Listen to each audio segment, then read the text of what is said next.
आप कहोगे sir tension पढ़ा पढ़ा के आपने टेंशन दे दिया है। देखो तो पढ़ना कुआं दिख रहा है वेल आपने मूवीज में देखा होगा, अगर असली में नहीं देखा है तो उसमें पानी निकालना हो तो एक तो तरीका ये है कि कूद जाओ अंदर पानी निकाल लो, वो भाई खतरनाक तरीका है।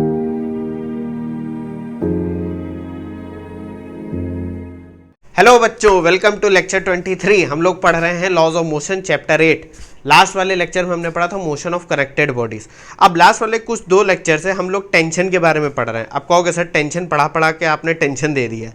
देखो पढ़ना इसलिए ज़रूरी है क्योंकि आज जो हम लोग पढ़ने वाले पुली सिस्टम उसमें टेंशन का बहुत ज़्यादा यूज़ होने वाला है, क्योंकि रोप यूज़ करेंगे। आप कहोगे सर पुली सिस्टम्स क्या होते हैं, तो वो हम लोग समझ लेते हैं। थोड़ा बहुत डिस्कशन इसके बारे में हम लोगों ने करा था लास्ट वाले लेक्चर में।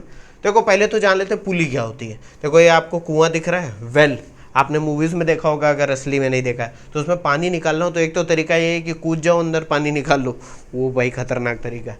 दूसरा तरीका क्या है कि भाई बाल्टी लो, उसमें रस्सी बांधो, बकेट लो, रस्सी बांधो, और उसको ये जो आपको एक रील टाइप की चीज़ दिख रही है इस सेंटर के पॉइंट, ये जो ब्लैक ब्लैक दिख रही है इसके ऊपर से घेर कर पीछे ले जाओ। तो आपको पानी अगर निकालना है तो क्या करोगे, पानी भर जाएगा नीचे, इसको खींच लोगे, बाल्टी ऊपर आ जाएगी। ये तो आपने देखा है। इसी सिस्टम को बच्चों पुली कहते हैं। और ये जो रोप इस पे गई ये आप लोगों ने पढ़ रखी है, इसमें टेंशन आपने पढ़ रखा है। इस रोप को कह लो, इसको या स्ट्रिंग कह लो, केबल कह लो, कुछ भी कह लो, ठीक। तो ये तो आपको समझ में आ गया।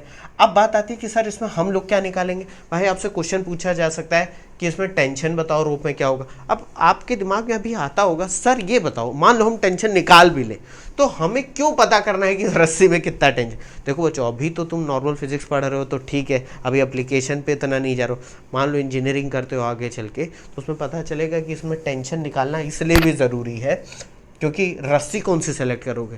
अभी मान लो 10 केजी का वेट उठाना है, मान लो 1 टन का वेट उठाना है तो आपको रोप कौन सी यूज़ करनी, तो टेंशन पता होना चाहिए ना, वरना पता चला रोप आपकी टूट जाएगी। खैर वो सब छोड़ो।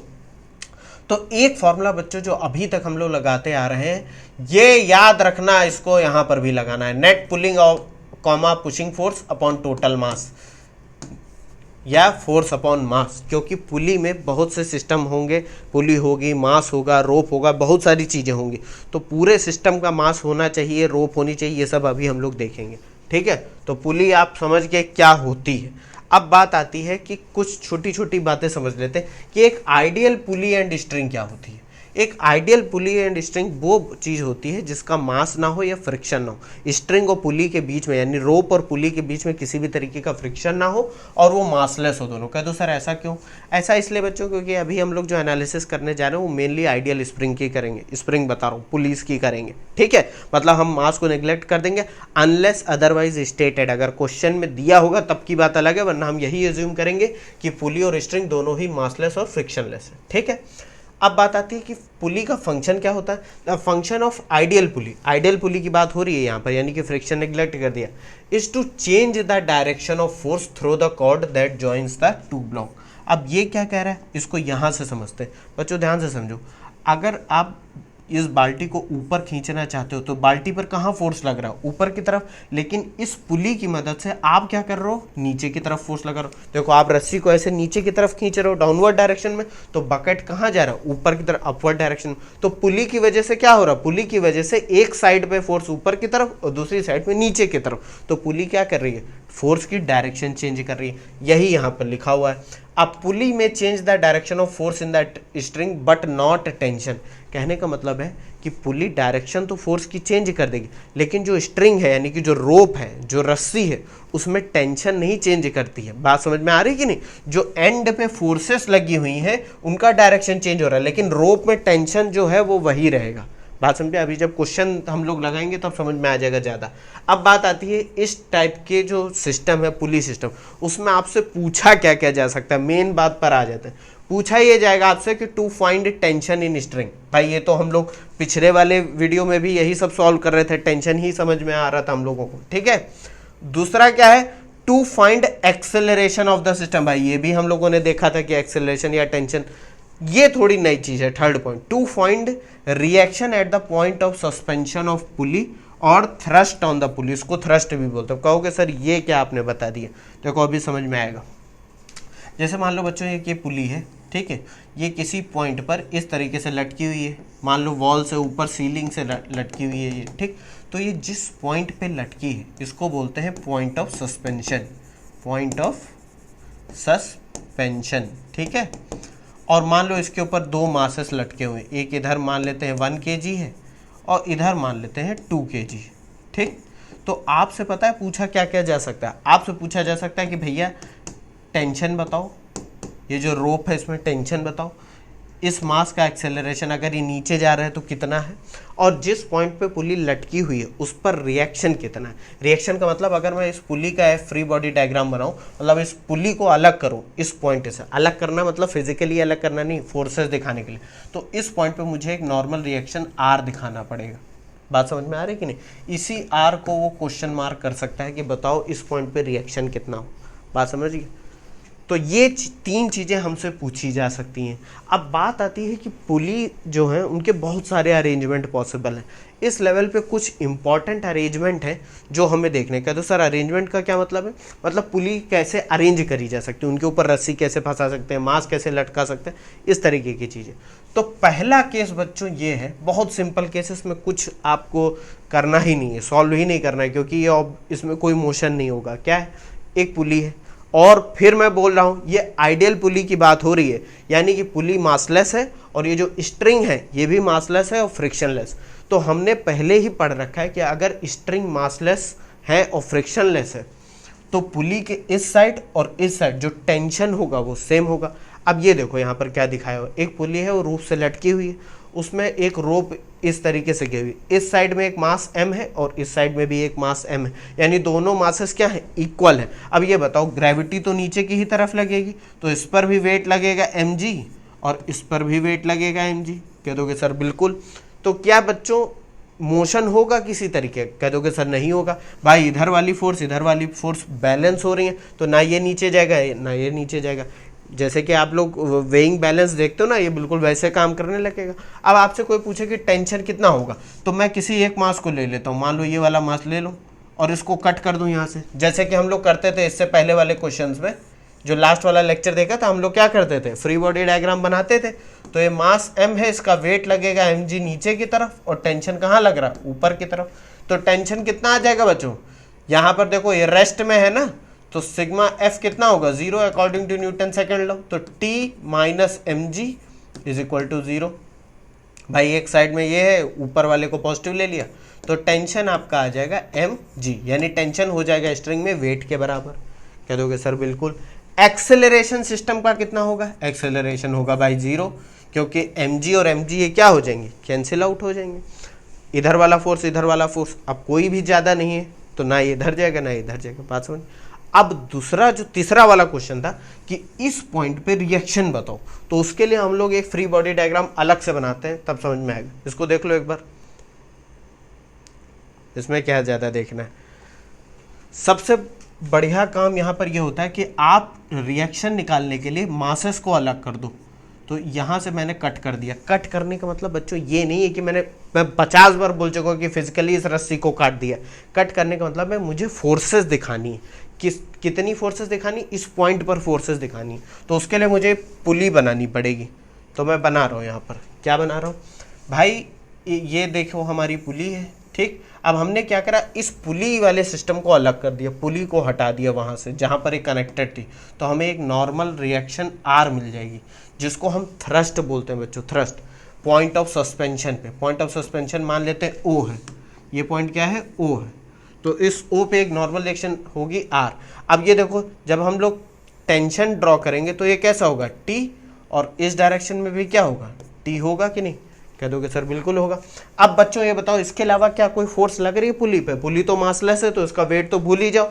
बस पुली पे एक रिएक्शन होगा, क्योंकि ऑब्वियस सी बात है, जैसे कि ये पॉइंट ऑफ सस्पेंशन है, इस पे ऐसे मैंने पुली ऐसे लटका दी है, तो इस पॉइंट का इस पुली पे एक रिएक्शन जाएगा कि नहीं? कॉन्टैक्ट फोर्स, नॉर्मल रिएक्शन, यही पूछा जा रहा है। इसको थ्रस्ट भी बोलते हैं बच्चों, थ्रस्ट ऑन पुली, ठीक। तो अब यहाँ पर देखो, अगर ये सिस्टम रेस्ट में है, ऑब्वियस सी बात है पुली वहीं की वहीं है, तो ये जो नॉर्मल रिएक्शन है, नेट फोर्स इस केस में भी 0 होगी। तो आर की वैल्यू कितनी हो जाएगी? देखो ये ऊपर वाली फोर्स इज इक्वल टू नीचे वाली फोर्स, यानी कि 2t, और t आप निकाल चुके हो कितना है? mg। तो आर की वैल्यू आ गई। और देखो बच्चों ये चीज़ अपने दिमाग में समझ में भी आनी चाहिए कि भाई इस पॉइंट पे जो लोड है वो कितना है, इन दोनों मासेस का वेट ही तो है। तो इस पॉइंट पर अगर हम फोर्स निकाले तो क्या होगा, mg प्लस mg 2mg। या ऐसे भी समझ में आ रहा हो, वैसे भी समझ में आ रहा है। इसको देख लो पहले, फिर हम लोग दूसरा केस समझते हैं। देखो बच्चों, ये सारे क्वेश्चन सॉल्व करना कोई बड़ी बात नहीं। अगर आपने कॉन्सेप्ट पिछले 2 लेक्चर्स के समझ लिए टेंशन के बारे में, तो ये सब बहुत आसानी से सॉल्व हो जाएगा। पुली वाले क्वेश्चंस आपको कभी टेंशन नहीं देंगे, ठीक है। अब बात आता है दूसरा केस, ये इस पर क्वेश्चन भी आते हैं। अब दूसरे केस में क्या है भैया, कि जो मास है वो बराबर अब नहीं है, और इस केस में क्या कहा जा रहा है कि ये जो मास m1 है वो m2 से ज़्यादा है। तो ऑब्वियस ही बात है कि m1 का जो वेट होगा वो m2 के वेट से ज़्यादा होगा, होगा कि नहीं होगा। और जब ऐसा होगा तो क्या होगा, ये वाला जो मास है इसको नीचे खींचेगा, इस रोप को नीचे खींचेगा कि नहीं, और ये ऊपर जाएगा। अब क्योंकि मैंने पहले भी बताया था कि स्ट्रिंग अगर इनएक्सटेंसिबल है, इनएक्सटेंसिबल का मतलब उसकी लेंथ चेंज नहीं हो रही, तो पूरे सिस्टम का मतलब कि जिसमें मास कनेक्टेड है, एक ही स्ट्रिंग से जितने मास कनेक्टेड है उस थ्रू आउट द स्ट्रिंग में एक्सेलरेशन क्या होगा, सेम होगा पूरे सिस्टम का। तो ये अगर ए एक्सेलरेशन से नीचे जा रही है तो ये ए एक्सेलरेशन से ऊपर आएगी, ये कहा था कि नहीं। और क्योंकि पुली मासलेस है, फ्रिक्शनलेस है, स्ट्रिंग भी मासलेस फ्रिक्शनलेस है, तो पुली के इस साइड का टेंशन और इस साइड का टेंशन दोनों सेम होगा, और थ्रू आउट द लेंथ भी सेम होगा। ये मैं बार बार बच्चों नहीं बताऊंगा, ठीक है। ये हम लोग पहले ही मान चुके हैं कि tension through out the length क्या होगा, of the same string same रहेगा। तो देखो ये टेंशन टी है, ये भी टेंशन टी। अब बार बार आपको ये दो बार टी टी दिखाने की जरूरत नहीं, 2 एरो दिखा दिए, एक टेंशन दिखा दिए, इतना ही बहुत। अब बात आती है कि सर इसको सॉल्व कैसे करें। देखो बच्चों, पहला मेथड, अगर आपको सिर्फ एक्सेलरेशन निकालना हो, याद करो तो हम लोगों ने पढ़ा था acceleration is equal to net pulling oblique pushing force upon total mass. अब बच्चों यहां पर दिमाग लगाओ जरा, इस पूरे सिस्टम को इस डायरेक्शन में लेके कैसे जा रहा है, कौन सी फोर्स इसको इधर लेके जा रही। अगर ऐसे बच्चों सॉल्व करोगे ना तो आंसर बहुत जल्दी आ जाएगा, आपको टेंशन नहीं। हम एक और तरीका देखेंगे जो आसान है, लेकिन ऐसे देखोगे तो आंसर जल्दी आएगा। देखो हम जानते हैं कि ये वाला वेट जो है m1g, ये m2g से ज़्यादा है कि नहीं। और ये जो वेट है वो एक्सेलरेशन की डायरेक्शन में है, भाई एक्सेलरेशन इस डायरेक्शन में हो रहा है। और m2 वाला क्या है, एक्सेलरेशन m2 के लिए तो अपवर्ड हो रहा है, लेकिन इसका वेट नीचे की तरफ लग रहा है। तो m1 ज़्यादा होगा तो इस पूरे सिस्टम को खींच के वो इस डायरेक्शन में ला रहा है कि नहीं, यानी पुली इस डायरेक्शन में रोटेट कर रही है कि नहीं। तो भाई पुलिंग फोर्स कितनी है, पुलिंग फोर्स है m1 का वेट, और इसको रेजिस्टेंस कौन दे रहा है, ये वाला वेट दे रहा है कि नहीं। मान लो मैं इसको यहां से ऐसे रस्सी काट दूं तो ये और तेजी से एक्सेलरेट हो जाएगा, नीचे चला जाएगा कि नहीं। तो m2g जो कर रहा है वो क्या कर रहा है, इसको रेजिस्टेंस प्रोवाइड कर रहा है, मतलब कि नीचे जाने उतनी आसानी से नहीं दे रहा है। क्यों, क्योंकि ये एक्सेलरेशन की डायरेक्शन में और ये एक्सेलरेशन की अपोजिट डायरेक्शन में, बात समझे। तो ये हो जाएगा m1g माइनस m2g, ये हो गया net pulling force upon total mass of the system क्या है, m1 प्लस m2। अब कोई बच्चा कहेगा वाह सर, एक ही लाइन में आंसर आ गया एक्सेलरेशन में। देखा बच्चों, आया आंसर कि नहीं। अब टेंशन लेने की बात नहीं है, हम लोग एक बड़ा मेथड भी देखेंगे। अब हम क्या कर सकते हैं, इस मेथड में तो समझ में आ गया। अब हम मेथड दूसरा ये अपना सकते हैं कि अलग अलग मासेस का फ्री बॉडी डायग्राम बनाएं, जैसे हम लोग करते थे शरीफों की तरह, और टेंशन और एक्सेलरेशन निकालें। इसको देख लो एक बार, ठीक है। यह है आपका मेथड 1। मेथड 1 है एक्सेलरेशन निकालने का। ये बच्चों बहुत अच्छी चीज है, अगर ये समझ में आ गया तो एक्सेलरेशन हम चट से निकाल दोगे, ठीक है। तो अब बात आती है मेथड 2 की। मेथड 2 क्या है, मेथड 2 भैया वही है कि आप हर एक मास का फ्री बॉडी डायग्राम बनाओ और उसके बाद उसमें F = ma लगा दो।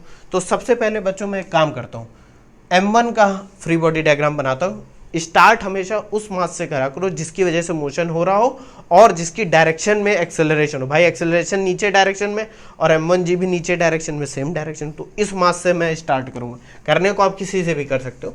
तो अगर मैं m1 के लिए फ्री बॉडी डायग्राम बनाऊँ तो कैसा बनेगा भाई, इसका वेट क्या है नीचे की तरफ m1g, और फ्री बॉडी डायग्राम बनाना है तो ऑब्वियस बात है मैं यहाँ से ऐसे कट करके देखूंगा, इस केस में यहाँ से कट करूंगा, ठीक है।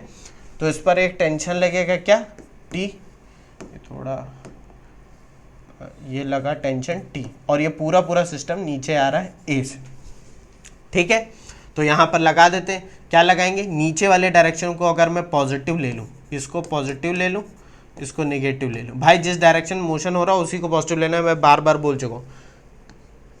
तो sigma F Y is equal to mass into acceleration m1 into ए।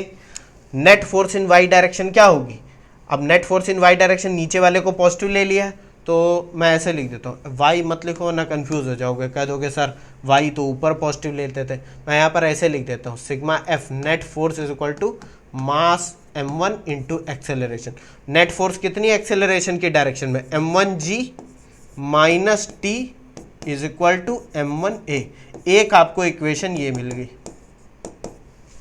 ठीक है, एक इक्वेशन ये मिल गई। उसी तरीके से आप क्या करोगे, m2 के लिए ड्रॉ करोगे, m2 के लिए। तो देखो बच्चों, m2 का वेट क्या होगा, नीचे की तरफ m2g, और इस पर टेंशन ऊपर की तरफ t, और ये पूरा सिस्टम कहाँ जा रहा है, a, ऊपर की तरफ, देखो ऊपर की तरफ जा रहा है कि नहीं जा रहा। तो यहाँ पर भी हम अप्लाई कर देंगे sigma F a, sigma F is equal to m2 into ए।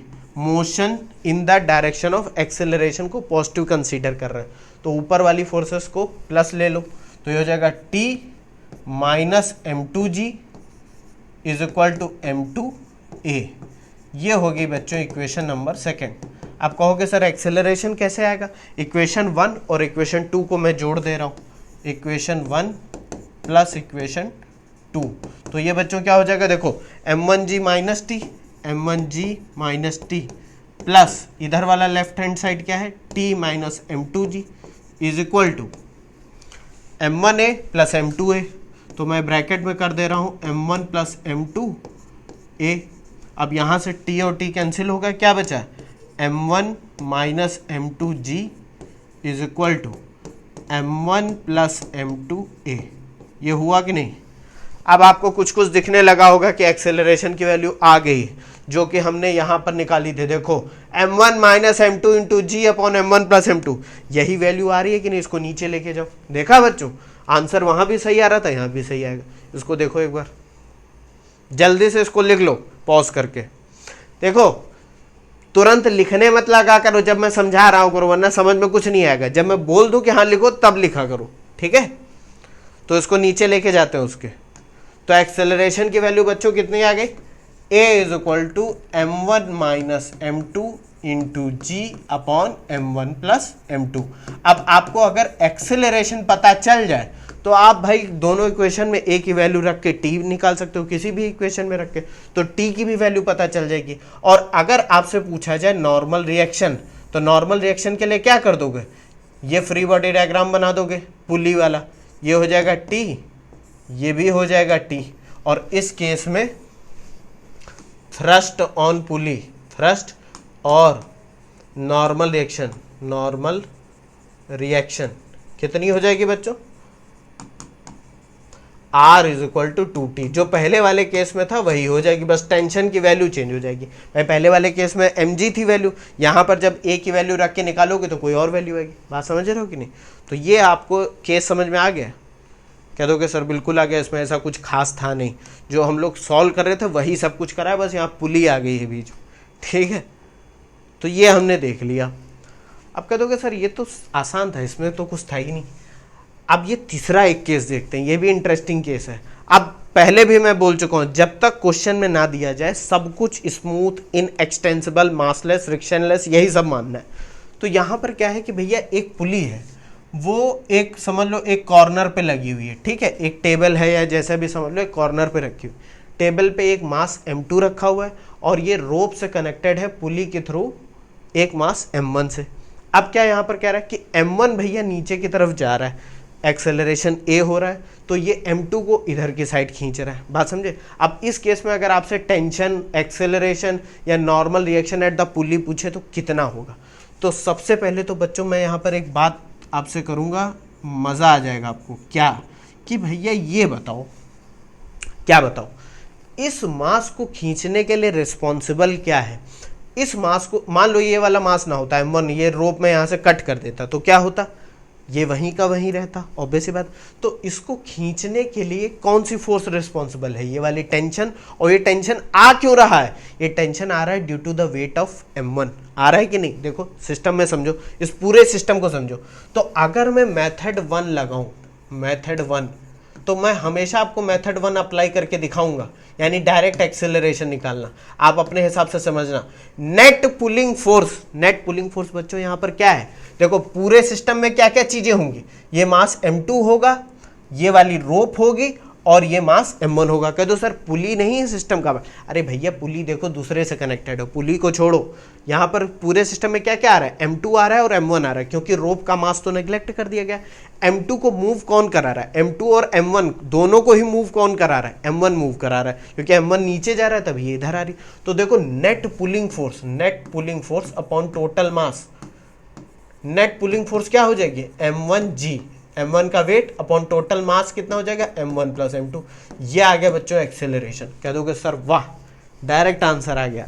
अब बात आती है, हम लोग वही सब चीजें करते हैं जो पहले कर रहे थे, कि भाई सेक्शन काट काट के सेपरेटली हम लोग सॉल्व करते हैं। ठीक है, तो मेथड 2 जो है आपका, वही वाला मेथड, सबके लिए अलग अलग फ्री बॉडी डायग्राम बनाओ। ठीक है, वो ज़्यादा सही होता है। इससे क्या है कि डायरेक्टली अगर एक्सेलरेशन पूछा जाए तो आप ऐसे सॉल्व कर सकते हो। ठीक, तो भैया पहले m1 के लिए हम ड्रॉ करते हैं। तो ये आ गया m1, इसका वेट है m1g नीचे की तरफ, ये हो गया टेंशन, और ये जा रहा है नीचे की तरफ। ठीक, अब मैं बच्चों डायरेक्ट इक्वेशन लिखूंगा, ज़्यादा आपको बार बार नहीं वही चीज़ें बताऊंगा। ये नीचे की तरफ जा रहा है, तो net force in downward direction कितना होगा? m1g minus t is equal to m1a। कह दोगे सर बिल्कुल होगा। इस इक्वेशन को 1 मान लो, इसको देखो। ठीक है, कह दोगे सर बिल्कुल। अब अगर मैं m2 के लिए सेम चीज बनाऊं, m2 के लिए फ्री बॉडी डायग्राम बनाऊं। अब कुछ बच्चे, मैं 50 बार बोल चुका हूं कि ये जो सरफेस की वजह से नॉर्मल रिएक्शन इस पे आएगा, उसको अभी कंसीडर करने की जरूरत नहीं है, क्योंकि उसका इस मोशन में कोई लेना देना नहीं है। वो y डायरेक्शन में फोर्स है, हम मोशन किस डायरेक्शन में देख रहे हैं? x direction. अगर m2 की बात करी जाए, बात समझ रहे हो? तो ये आपने लगा दिया। उसके बाद m2 के लिए हम क्या करेंगे? m2 पर भी ऐसे ही सिंप्लीफाई कर देंगे। ये है m2, और इस पे सिर्फ एक फोर्स लग रही है इस डायरेक्शन में, एक्सेलरेशन की डायरेक्शन में, जो कि कितनी है? t है कि नहीं? तो अब यहां पर फिर से वही कर दो, force is equal to mass into acceleration. तो फोर्स, नेट फोर्स हो गई t m2a, हो जाएगी कि नहीं?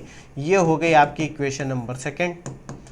तो इक्वेशन सेकेंड से अगर t की वैल्यू हम इक्वेशन 1 में रख दें, इक्वेशन 1 क्या थी? m1g minus T is equal to m1 है। तो from equation 1 m1g minus T यानी m2a is equal to, m2a है कितना है? हाँ, m2a is equal to m1a। यहाँ से अगर मैं a वाले टर्म एक साथ कर लूँ और a कॉमन ले लूँ, तो ये हो जाएगा m1 प्लस m2a, और m1 प्लस m2a को नीचे ले आओ। तो देखो वही एक्सेलरेशन आ गया जो इससे पहले वाले मेथड से निकाला था, वो देखो, है कि नहीं? कह दोगे सर बिल्कुल आ गया।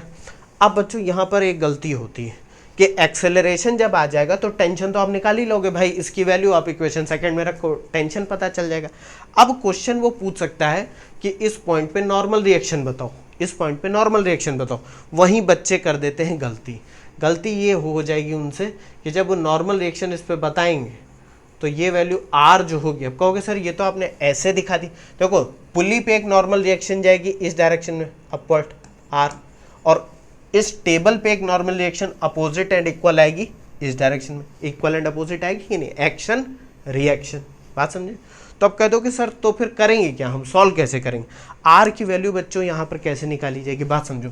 तो अगर मैं आपसे कहूँ कि भैया पुली के लिए बनाओ, पुली के लिए आप r की वैल्यू निकालो, तो सबसे आसान तरीका क्या है कि भैया ये आ गया टेंशन T, ये आ गया टेंशन T, इसका हमें रिजल्टेंट पता करना है। क्या पता करना है? रिजल्टेंट। तो दो फोर्सेस आपस में अगर परपेंडिकुलर हैं तो उनका रिजल्टेंट कैसे पता करेंगे भाई? इसको ये पैरेललोग्राम लॉ ऑफ फोर्सेस लगा दो, ये हो गया T, ये हो गया T। इसको अगर मैं खिसका के यहाँ पर रख दूँ तब भी तो बात सही होगी कि नहीं होगी? कह दोगे सर बिल्कुल होगी। तो ये देखो ये पॉइंट हो गया टेल, ये हो गया हेड, ये हो गया टेल, ये हो गया हेड। तो पहले वाले वेक्टर की टेल और फाइनल वाले वेक्टर का हेड, इससे ज्वाइन करते हुए जो लाइन होगी वो होगा रिजल्टेंट। ठीक है, और ये वैल्यू कितनी हो जाएगी, ये थीटा मान लेते हैं थीटा। तो आर की वैल्यू क्या हो जाएगी, ये देखो एक ट्राइंगल कंप्लीट हो गया, ये राइट एंगल ट्राइंगल हो गया कि नहीं।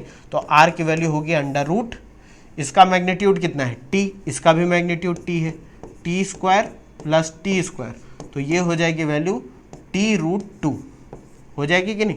ये आ गई आपकी आर की वैल्यू। और थीटा कितनी हो जाएगी, 45 डिग्री। क्यों, क्योंकि देखो tan थीटा अगर यहाँ पर लगाओगे तो perpendicular upon base T upon T cancel out हो जाएगा, tan थीटा 1 आ जाएगा। तो थीटा की वैल्यू कितनी आ जाएगी, 45 डिग्री। अब कुछ बच्चे यहाँ दिमाग लगाएंगे, कहेंगे सर ये बताओ आपने रिजल्टेंट का डायरेक्शन है। भैया हमने रिजल्टेंट फोर्स निकाली है कि उसकी वैल्यू कितनी होगी। ठीक है, टेंशन इस डायरेक्शन में, इस डायरेक्शन में, तो हमने रिजल्टेंट निकाल दिया। अब पुली के ऊपर वो किस डायरेक्शन में लगेगा, पुली के ऊपर लगेगा इस डायरेक्शन में, और कितना होगा t टाइम्स √2। और अगर मैं कह दूं कि ये जो रिजल्टेंट r है, r = t√2, इसकी वैल्यू टेबल पे कैसे आएगी, तो इस डायरेक्शन में आएगी पुली पर, इसके अपोजिट डायरेक्शन में आ जाएगी टेबल पे, और ये वैल्यू कितनी होगी t√2। बात समझो, मैंने क्या करा, देखो ये पुली क्या करेगी, ड्यू टू दिस रोप इसको दबाएगी, इसको पुश करेगी कि नहीं टेबल को, और बदले में ये टेबल क्या करेगी, पुली को पुश करेगी। तो हमने आर की वैल्यू निकाल ली t√2। ठीक है, रिजल्टेंट के मेथड से कि भैया एक टेंशन ये है, एक टेंशन ये है, तो दोनों को जोड़ना है। तो वेक्टर है भाई, टेंशन एक फोर्स है जो कि वेक्टर है, तो हमने पैरेललोग्राम लॉ लगा दिया। आर की वैल्यू आ गई t√2 जो कि थीटा की = 45 डिग्री पर लगेगी। और हमने यहाँ पर दिखा दिया भैया कि टेबल पे आएगी इस डायरेक्शन में, पुली के ऊपर आएगी इस डायरेक्शन। बात समझ गए, इसको देख लो। इंटरेस्टिंग इसमें ये वाला पॉइंट था, और कुछ ज़्यादा खास नहीं है। ठीक है, देखो ये अगर नहीं समझ में आया तो आप ऐसे भी सोच सकते हो, इससे पहले वाले केस में दोनों पैरेलल फोर्सेस थी, तो पैरेलल फोर्सेस को जोड़ना आसान है, t + t 2t, और अब दोनों परपेंडिकुलर हो गई हैं, तो उसके लिए हमको ट्रायंगल लॉ यूज करना पड़ा। ठीक है,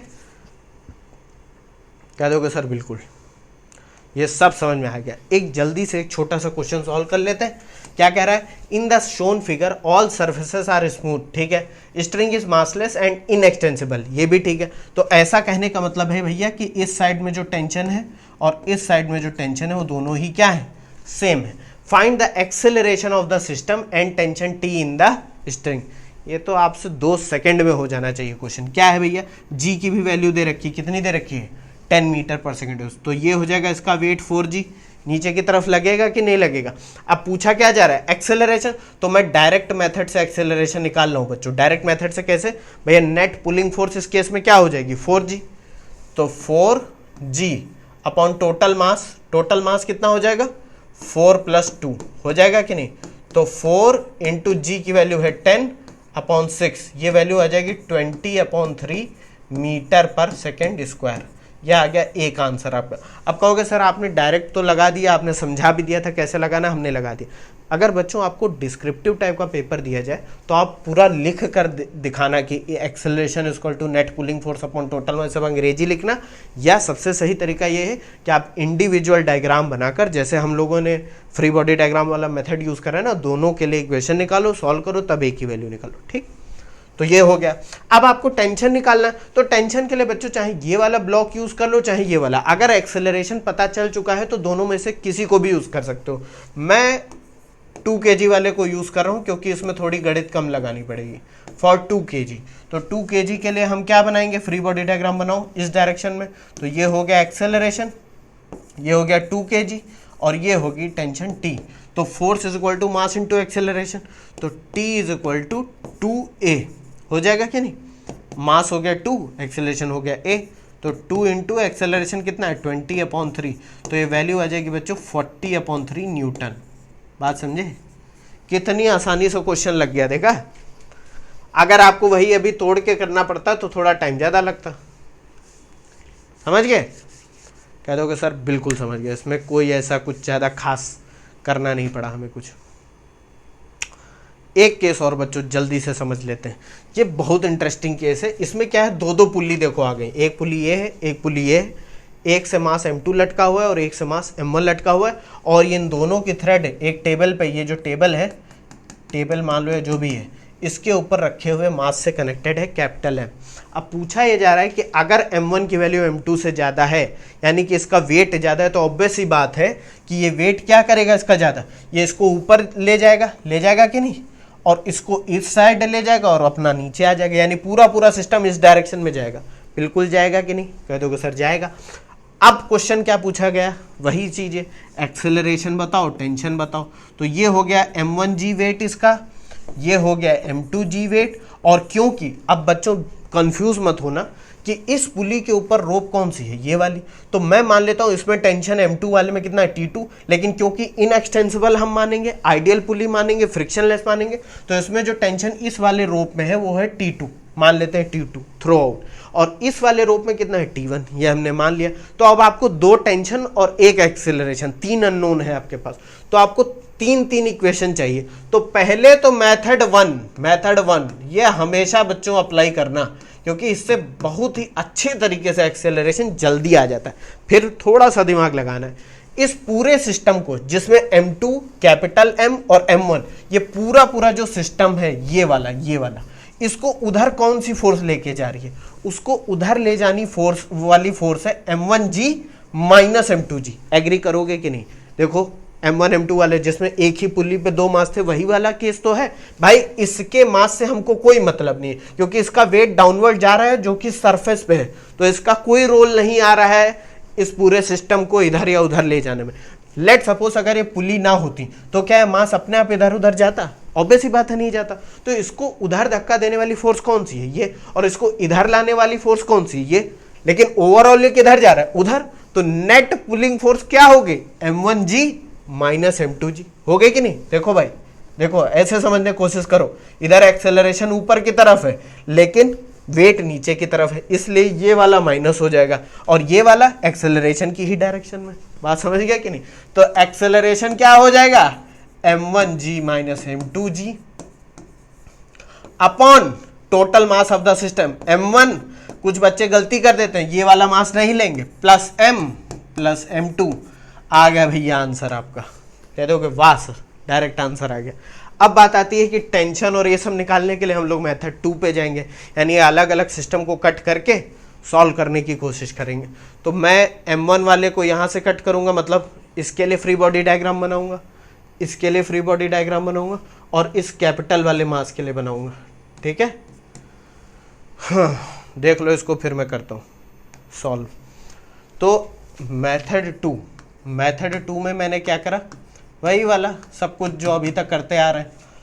m1 के लिए ड्रॉ कर दिया, तो m1 इसका वेट m1g, इस पर टेंशन T1 और इसका एक्सेलरेशन नीचे की ही तरफ हो रहा है। तो फिर से वही इक्वेशन अप्लाई कर दो, net force in the direction of acceleration कितना होगा, m1g minus T1 is equal to m1a। ये इक्वेशन 1 मान लो आप। ठीक है, उसी तरीके से m2 के लिए आप ड्रॉ करो, तो देखो m2 के लिए क्या हो जाएगा, m2g ये T2 और एक्सेलरेशन ऊपर की तरफ। देखो भाई फिर से देख लो, m2 T2 ऊपर की तरफ, m2g नीचे और एक्सेलरेशन ऊपर। तो यहाँ पर मैं फिर से इसके लिए सॉल्व करता हूँ, तो ये क्या हो जाएगा, net force in the direction of acceleration T2 minus m2g is equal to m2a। ये इक्वेशन सेकेंड आ गई। कह दोगे सर बिल्कुल। अब बस बचा क्या, कैपिटल M पे सिर्फ दो ही फोर्सेस लग रही हैं एक्सेलरेशन के डायरेक्शन में, एक T1 है और एक T2 है। मतलब कि एक्सेलरेशन के डायरेक्शन का मतलब है along the line of acceleration. ठीक है, तो T1 और T2। तो M के लिए अगर मैं ड्रॉ करूं, कैपिटल M के लिए, तो कैपिटल M के लिए हो जाएगा T1, ये हो जाएगा T2 और एक्सेलरेशन A ही रहेगा। अब कहोगे सर पूरे सिस्टम का एक्सेलरेशन A क्यों? भाई ऑब्वियस ही बात है, मैंने बताया इनएक्सटेंसिबल स्ट्रिंग है ना, सारी की सारी कैसी स्ट्रिंग है जिनकी लेंथ चेंज नहीं हो रही। तो अगर मैं इसको डिस्प्लेस करूंगा x अमाउंट से, तो पूरा सिस्टम x अमाउंट से डिस्प्लेस हो जाएगा। बात समझे कि नहीं? इसीलिए यहाँ पर एक्सेलरेशन इसका A होगा। तो उस डायरेक्शन में एक्सेलरेशन है तो क्या हो जाएगा, T1 minus T2 is equal to capital MA। इस इक्वेशन को थर्ड मान लो, और मैं क्या करता हूं, तीनों इक्वेशन को जोड़ देता हूं। भाई मुझे एक्सेलरेशन निकालना है, तो इक्वेशन 1 प्लस 2 +3, ठीक है। तो भाई करते हैं, ये क्या हो जाएगा m1g minus T1 is equal to m1a, ये हो जाएगा T2 minus m2g is equal to m2a, और ये हो जाएगा T1 minus T2 is equal to capital M। इन सबको जोड़ते हैं बच्चों, तो कैसे जोड़ेंगे भाई, प्लस साइन होगा इन सब के बीच में, तो ये माइनस का T1, ये प्लस का T1, ये प्लस का T2, ये माइनस का T2, तो इधर क्या बचेगा m1g माइनस m2g, ये मैं नेक्स्ट पेज पर लिख रहा हूँ, m1g माइनस का m2g बचेगा कि नहीं, इज इक्वल टू इधर क्या बचेगा m1 plus m2 plus capital m1 plus m2 plus m2 small है, या ऐसे लिखो प्लस स्मॉल m2a, तो a की वैल्यू बच्चों कितनी आ जाएगी, m1 माइनस m2 इंटू जी upon m1 plus capital M plus m2। देखो वही एक्सेलरेशन आ रहा है कि कुछ गलत निकाल दिया हम लोगों ने, अरे वही आ रहा है भैया, वही आ रहा है, देखो m1g minus m2g upon m1 plus capital M plus m2। देखा बच्चों कितना इंटरेस्टिंग तरीके से सॉल्व करा गया और कितनी आसानी से सॉल्व हो गया, ये देख लो एक बार, देखा। अब एक्सेलरेशन पता चल गया, तो 3 इक्वेशन है T1 T2, अगर पूछा जाए तो बता देना आसानी से, वो तो बता ही ले जाओगे। तो बच्चों देखो पुली सिस्टम्स के हम लोगों ने 4 केस समझे, नेक्स्ट वाले वीडियो में हम लोग 2-3 केस और बचे हैं वो भी समझ लेंगे। बहुत इंटरेस्टिंग है बच्चों, पढ़ते जाना, इस पर क्वेश्चन बहुत पूछे जाते हैं। Thank you.